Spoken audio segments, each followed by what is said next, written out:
పెట్టాలా? నీకు తీసుకురాలేదు నేను, నీకు తేలేదు. అగో అన్నీకి పెట్టడానికి తెచ్చాను. కావాలా? ఫుడ్ కావాలా? ఎలా అడుగుతావు ఫుడ్ కావాలని? తోక ఊపుతావా? చెప్పు. మమ్మీ నాకు ఫుడ్ పెట్టాను ఎలా అడుగుతావు?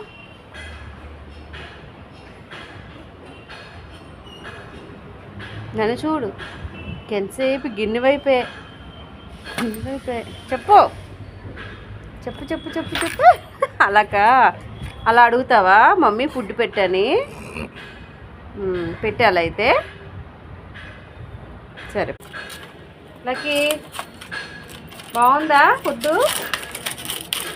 Please subscribe. ఏ తింటుందప్పుడు ఏమనకూడదు.